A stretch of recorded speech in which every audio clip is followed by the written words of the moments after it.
So on Cyber Monday, I got a really crazy good deal on a 6-quart Cooks. That's JCPenney's version of an air fryer, convection oven, what you want to call it. I call it a mini oven. And I've made a couple of videos where I already own the same Cooks, but it's a 5.3. But they had such a good deal with the rebates and the sale. And, you know, if you look closely sometimes on those Cyber Mondays, you really can get a good deal.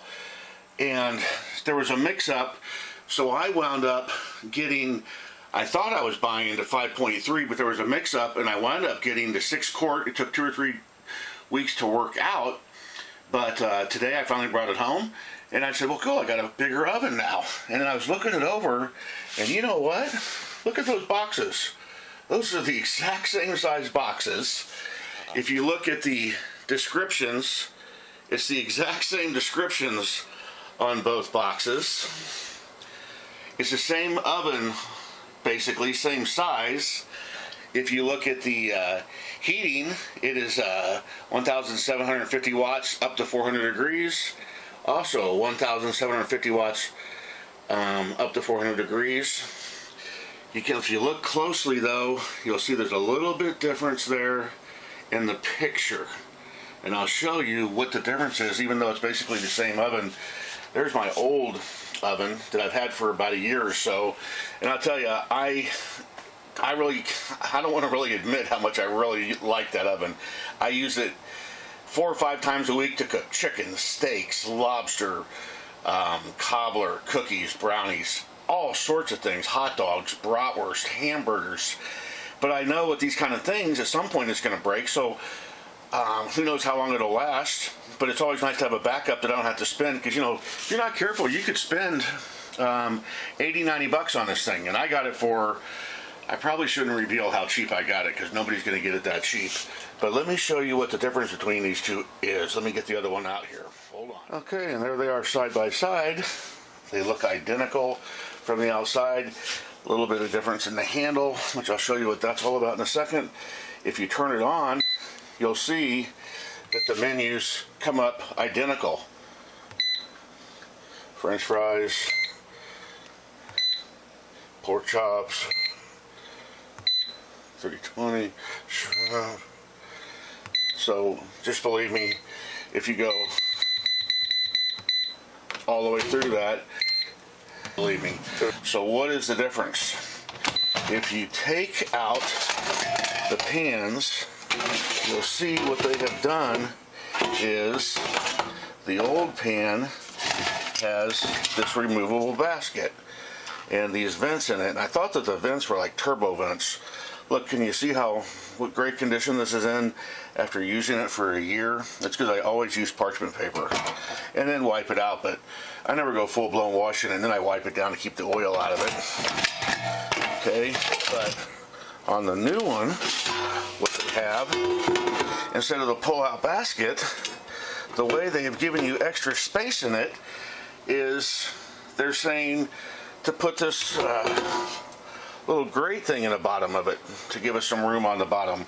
But the basket cuts off about a ½ inch on each side, where this thing, I guess there's some arrows there that I'm going to assume. And there's like a little ledge on the bottom of the thing. A really great tool is, I get this, I bought a split one of these. If you can get a split grate, where it fits snug in my old one, where here I now have a ½ inch between the two of them, which is fine. But what I do is I get the parchment paper, and I can't show you my technique, but I kind of lay it in there and then push it to the bottom, and then I cook on the parchment paper, you know, on the grate with the parchment paper below it to get the drippings and stuff. So, show you how this fits in the other one. Hang on. So in my old oven, you'll see that fit really snug in the bottom of it. But that's no big deal. I mean, I don't care. And so that's how they're giving you that they're getting back the space they lose on the edge. So kind of silly, but you know. So let me show you one last interesting thing.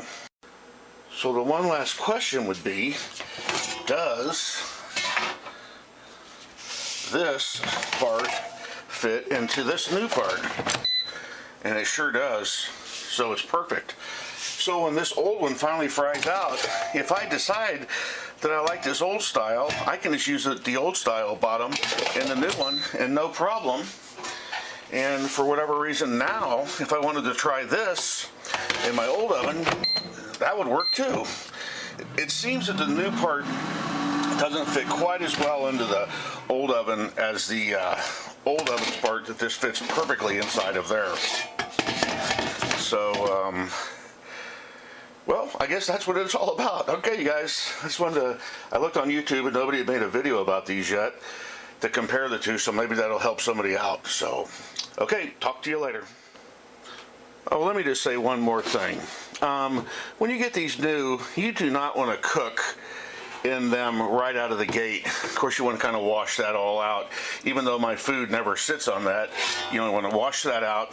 And then look up, I have a video about how you season this Teflon with some oil before you do it the first couple of times. And then mainly what you want to do is put this in and run it a couple of times, I don't know, 15 minutes up at 400. Turn on a fan, because you're going to get a real electrical smell, a plasticky smell or something like that.